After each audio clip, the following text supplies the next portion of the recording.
permission that Professor Mangomba and myself present a paper. So, Professor Tibu, you are going to tell us harnessing the global treasure trove of knowledge, transformers of culture, and agribusiness in East Africa. Professor. Thank you very much, Chair.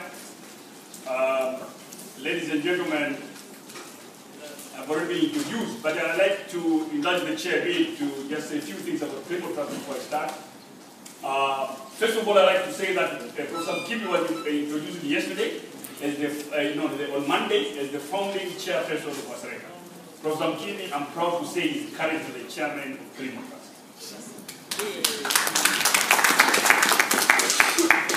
Professor Mrema was introduced as the founding executive secretary of Wasareka. I'm proud to say that Professor Mrema is now member of the board of Primo Trust.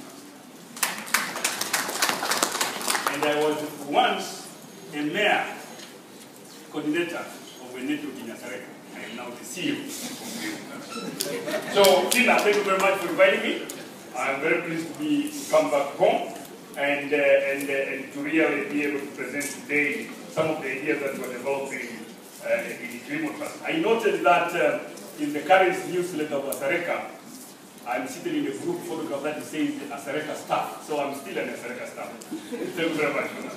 Now, my paper this morning is to say, are we really using knowledge that is around the world?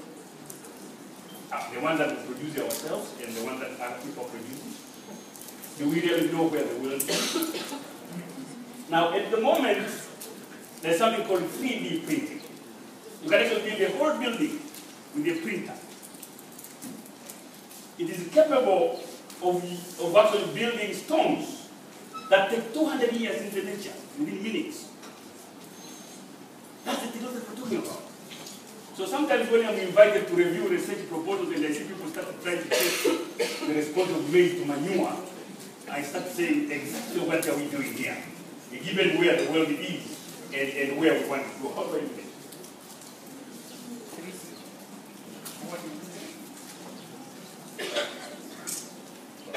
So today I have a dream, like Martin Luther King said 50 years ago.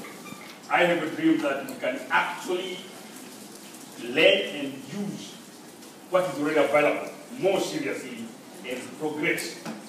Now, last month, as the chairman said, we had a similar meeting in Kampala, talking about the same issue, talking about transformation of agriculture in the EAC.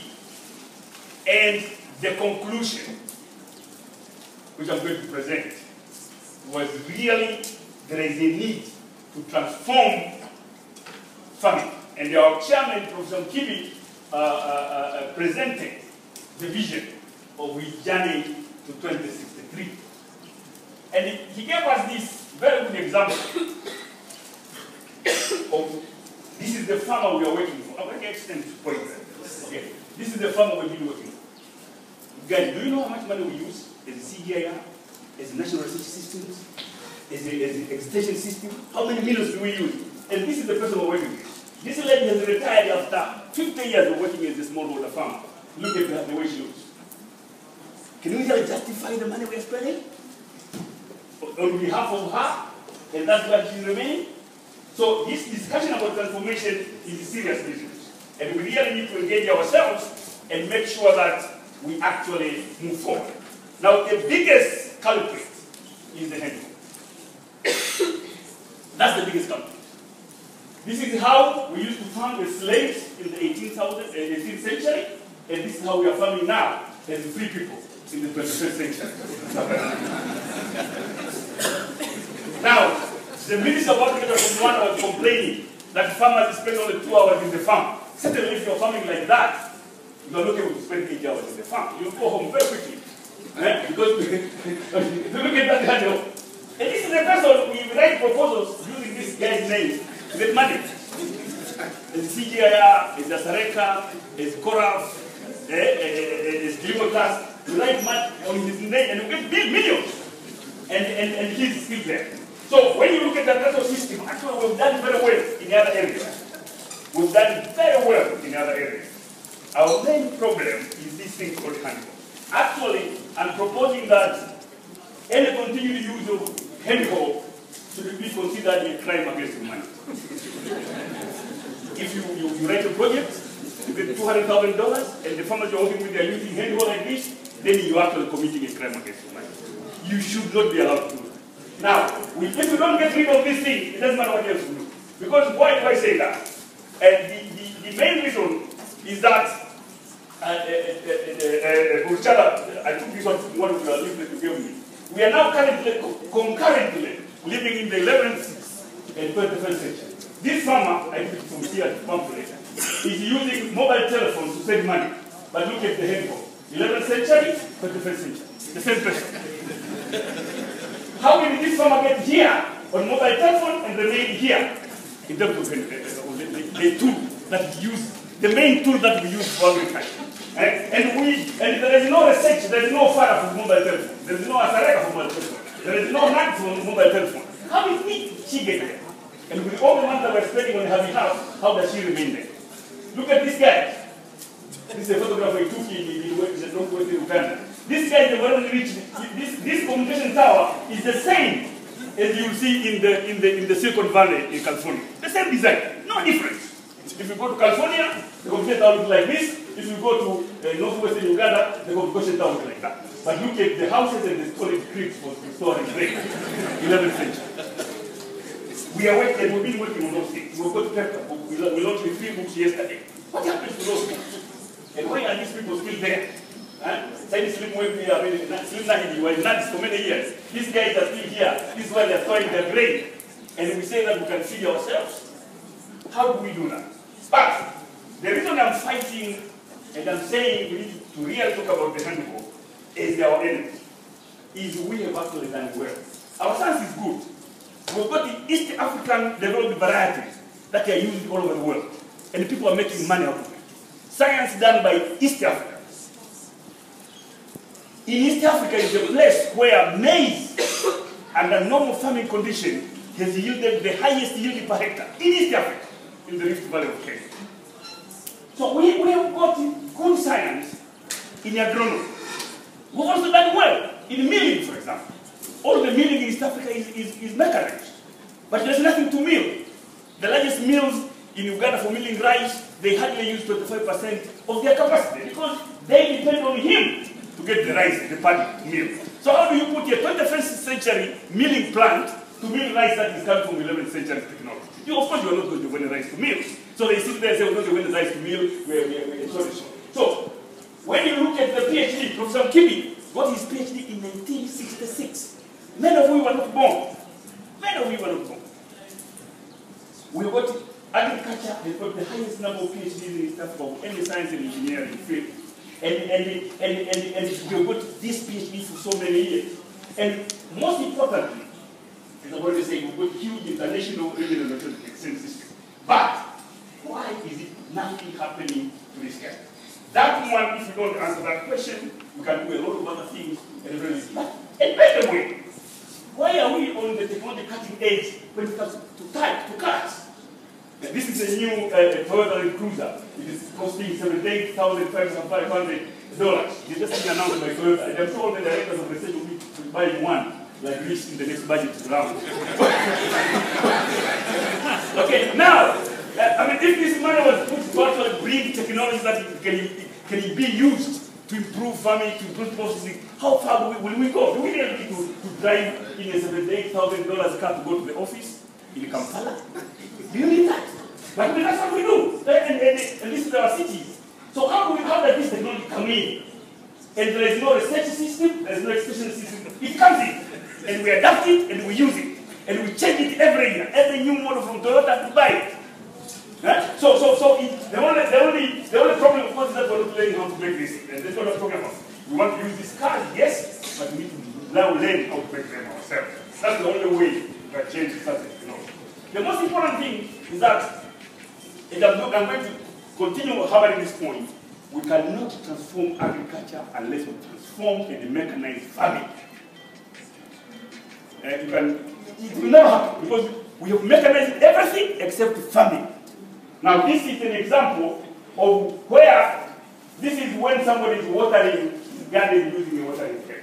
He's using 2,500 hours per year, hours per hectare per year to harvest.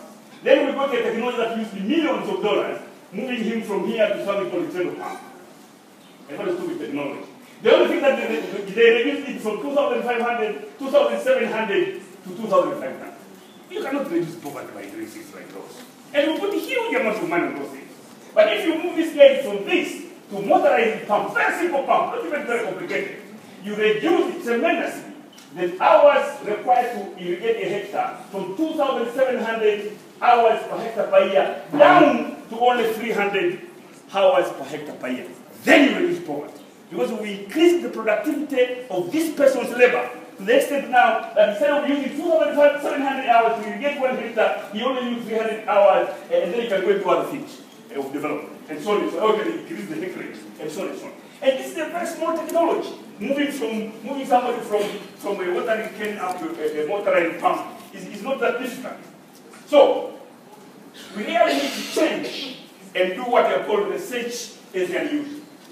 Focus more on a systematic, organizational, specific process for acquiring.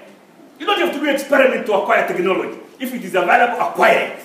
Don't start new experiment of manure, maize response to manure. We don't need it. Just acquire it. And if possible, steal it. Actually, it is only Africans that are not caught in the Americas or Europe stealing technology. Everybody else, Koreans, you hear them being caught on the aspect of stealing knowledge. That is what we need to do. We need to start seeing Africans being caught in London, in France, stealing technology. We need to acquire it. So that will be a measurable problem. Then we organize it. And then putting that technology to use. That then our research will be about how we put it to use. And we facilitate information and not just publishing papers. I used to publish also. I'm not against publishing. But it must be something that actually brings development. And what therefore we need, this requires R&D using proven platform technology and sharing I agree with you, done with and or by business enterprises. And we've got a fantastic example in South Africa, M-Pesa. M-Pesa was actually a research project funded by DFID. But it was given not to me as a professor in Sokoine, it was given to Safaricom, a private company. If that project was given to me, I would have written a book, but I was still writing other proposals of modifying the M-Pesa. That's what I've been doing. But the thing was given to Safaricom, and it has actually created a global new sector which did not exist from West Africa. And that's why I say, always when you speak in East Africa, we need to speak with confidence. We can do this. This was done in East Africa. Okay, the CEO was in Zulu, but it was done in East Africa. and it is now a global industry in the world. Now, this is the kind of thing that we need to do in agriculture technology as well. And be able to then, this is what Safaricom did for this lady, and you guys in Asareka and Koraf need to do something for her. Before it is too long. Okay, now, so and the matter that Safaricom has given us actually a lot. And there is no limit of what you can do with platform technology. Okay, this thing looks stupid, but it is ingenious. Okay, we used to mow grass using slashes. And I remember nobody would use a slasher. We used to bring prisoners to mow grasses in Sokoine. You remember they used to come prisoners. Because using a slasher, nobody was doing that. So now, people have modified a small engine. This engine has been reduced to a small engine. You put it on this, and even the ladies now are going around doing this. It is employing the youth. You can take it in Matatu, or in Daladala, if you're in Dar es Salaam, or a taxi in Kampala. You can put it on a bicycle, and you go around. And it is a huge, and the discovery here is to reduce the size of this engine, and now you can change it into using a motor. This is another area. This boy now is employed. He's got the issue I was talking earlier. He's bought a pump, put it on a bicycle, go from garden to garden, using 2 hours to irrigate people's gardens. In 1 day, he finishes so many acres, he's paid, he's a business. So, we need to use, this is the Rolls-Royce principle. The Rolls-Royce, the guys who make the aeroplane engines, are rich because they have a principle saying discover once and innovate many times. So we have discovered this engine already in the world. Our job is to innovate how to use it many times.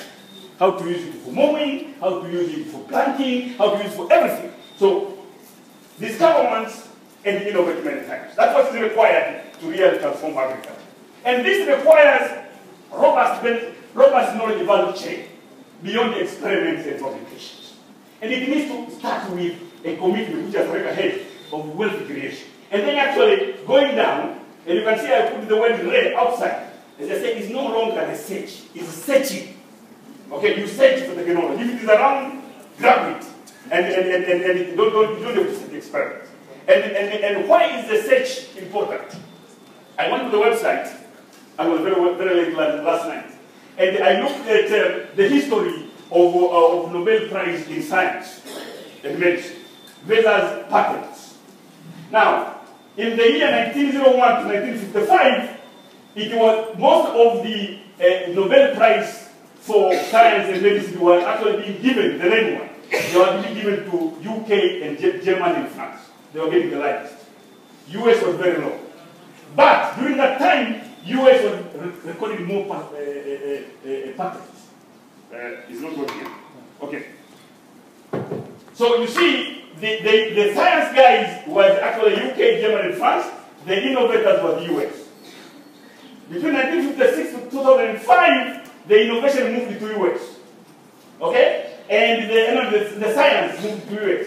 And the innovation moved somewhere else. These are the Brazilians, the Japanese, the Chinese, and these are the guys who were innovating.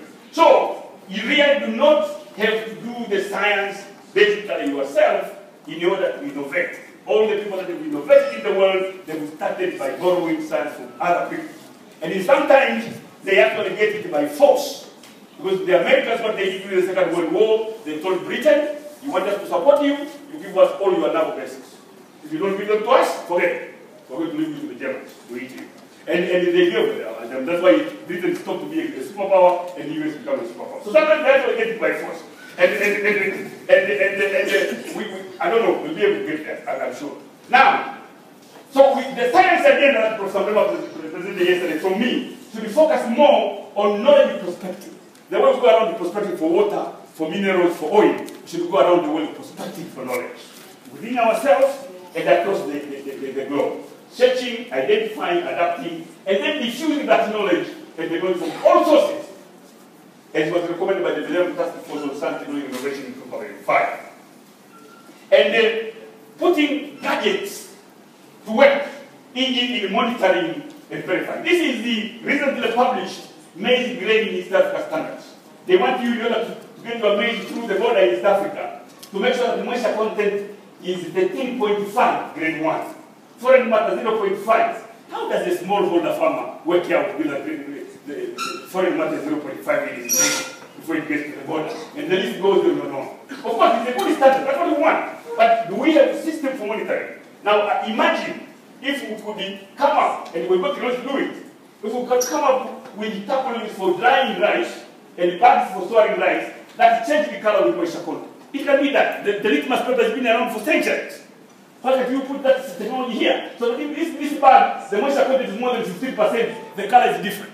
When the moisture content goes below 13%, which is required, the color is different. You don't have to open it, you don't need to measure it, you just look at the bag and say, yes, the moisture content is correct. And the drying, this guy does not have to over dry it, to under dry, because the tarpaulin will change color when the paddy has reached the rice moisture content. My favorite is the scanners, the one we use it there. For all those, all these quality, why don't we scan them? Why don't you make scanners? You put your bags through a scanner, and it will tell you automatically. Foreign matter 0.5%. And you don't have to argue with anybody. You don't have to argue with anybody. And you can do your business and trade very quickly. And this technology are there. We don't have to go back to the next day. The scanners are there. We scan every day. It's just a question of doing a little bit of research to make sure them identify what is foreign matter, calculate them, and identify all these things for you, and you don't have any problem. So, yes, we can, with a serious focus towards enabling entrepreneurs. Remember the Safaricom story? Enabling entrepreneurs to make full use of the knowledge that already exists and proven. We need to increase our ability of the entrepreneurs to actually innovate by supporting us, researchers, to join serious enterprises to work with the entrepreneur in research. Because basically, it is actually business enterprise innovation behind. We can do a lot of science in our labs and statistics, but innovation happens in business. That's where innovation happens. So we need to do that. Yes, I still have a case, and I want to close that. And by saying that, it is the only way, if we don't do this kind of adaptation of technology, it is the only way that we can quickly transform from this to this. This is the vision of my chairman, Professor Kibi, where we have few professional farmers who choose to farm with the business. Not with the faith. They've got formal training in farming. They use high-level mechanization, producing almost entirely for the market, and we create on and off-farm jobs. Finally, we have to pay for it ourselves. Because there is no way anybody is going to pay for your science agenda. As long as if we are planning to steal technology from them, they are not going to pay for it. So we have to pay for it ourselves. If we don't pay for it ourselves, we are not serious. And there is a huge amount of money that we can use immediately to pay for this. It is thing called public procurement. All nations in the world develop technology through public procurement. The Airbus is the leading plane maker in the world now. It is only because the company was being given military orders by the Europeans. That's how that technology was developed. Public procurement is what is keeping Boeing going. If the US government was not ordering planes from Boeing, Boeing will collapse tomorrow. It will not innovate. So if you go to India, the same thing. Public procurement is being used to spend money of the public to procure things from our own companies so that they can develop. Look at this room. Nothing comes from East Africa. These tables are made from Indonesia, these chairs are made from somewhere, and so on and so on.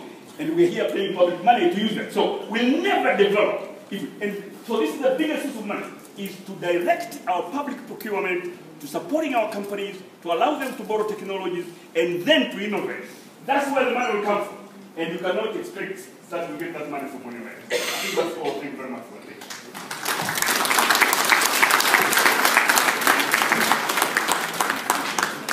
Yeah, thank you so much, Professor. No, for that moving presentation. What I think is very important.